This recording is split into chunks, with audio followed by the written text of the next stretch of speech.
Yo, it's Travelli, I'm back, and today I am telling you how the Cincinnati Bearcats can make the college football playoff and what their legitimate chances of doing so are.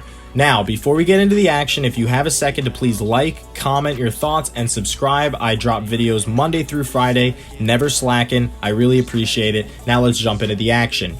Now, does Cincinnati have a legitimate shot of making the college football playoff in a year, ridden with COVID and team schedules being reduced and everything is just all out of whack?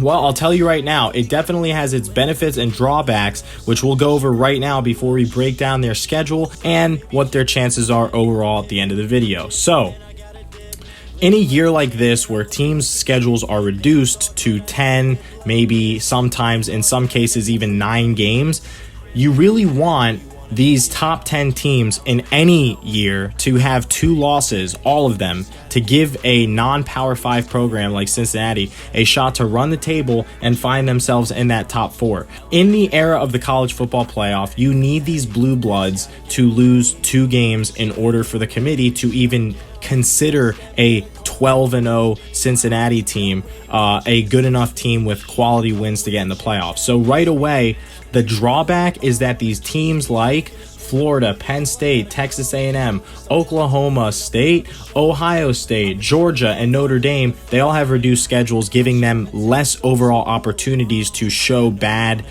signs of football, losing the game or possibly having a really close game versus like an FCS team like we've seen Michigan do when they played, I think, Appalachian State, or et cetera, et cetera. You've seen it countless times. So you want as many of those opportunities as possible. In a season like this where there aren't as many opportunities for teams to basically showcase that they aren't a top 10 team, that is a drawback. A benefit of this was that a lot of these conferences initially were not even supposed to play. So you have a lot of teams that are just getting into the action now. You're basically having the Big Ten thrown into the mix a quarter way through the season, which has allowed 4 to 5 teams that would normally be ranked to basically be sitting out disqualified, waiting for their chance to play, which gave teams like Cincinnati and UCF and SMU a legitimate shot to do something early on to solidify their spot in the top 15.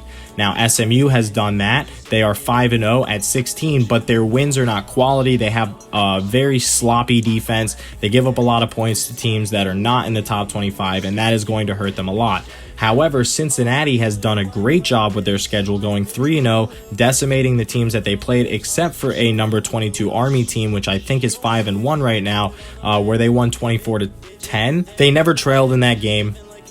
They never really thought that they were going to lose. When Army cut it to 1 score in the 4th quarter, they promptly went down this field and scored. So you can see right away that Cincinnati has a better shot than SMU right off the bat as a non-Power 5 team.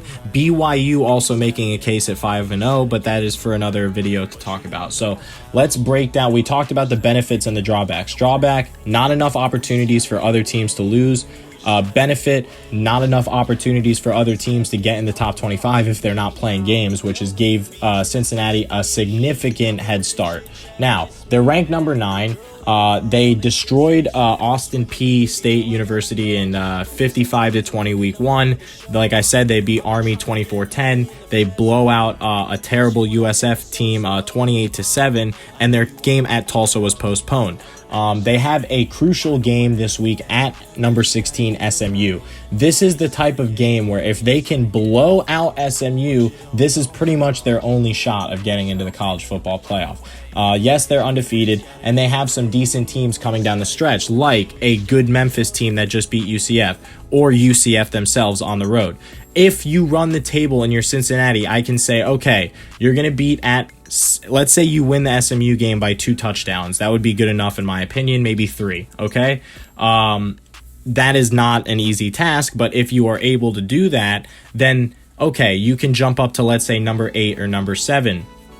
Then you want to look at running the table, obviously. Memphis, Houston, ECU, UCF, Temple, and Tulsa. You got to win all of these games.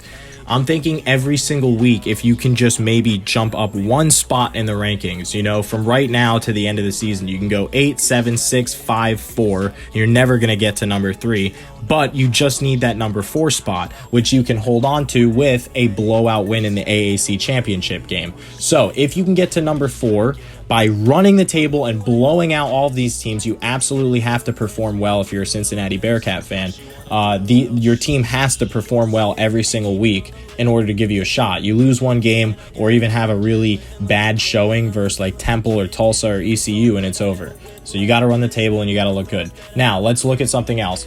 Notre Dame, I do not believe in them at all. I already made a video about that, which got a lot of criticism, but I'm sticking to my guns. They're number 3 for no reason. They've played nobody, and they have not played well. Teams they've played against are like a combined, 5-16, including the 3 ACC teams that have a combined record of 4-12. They absolutely, poo-pooed the bed on that one, and they are terrible. So I don't believe that Notre Dame is even going to be in the top 10 by the end of the season, so don't worry about them. Georgia has a loss. If they get to the championship game in SEC and they blow it big time, then they have 2 losses. Count them out. They can be number 5 or 6. Ohio State has to lose 1 or 2 games going into the Big Ten championship, and that second loss has to come in the Big Ten championship game. If they lose 2 in the regular season, that's a blessing.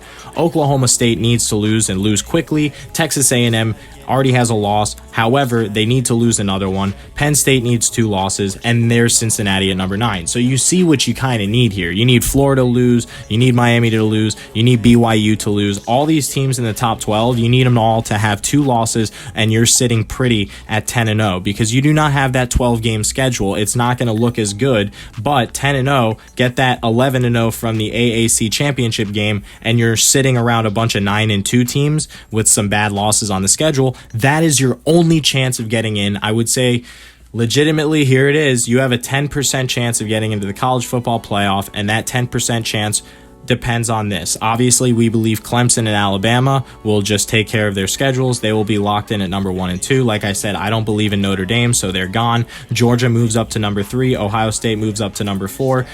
Then you have Oklahoma State has plenty of chances to lose. Texas A&M has plenty of chances to lose. Penn State has a full schedule to play.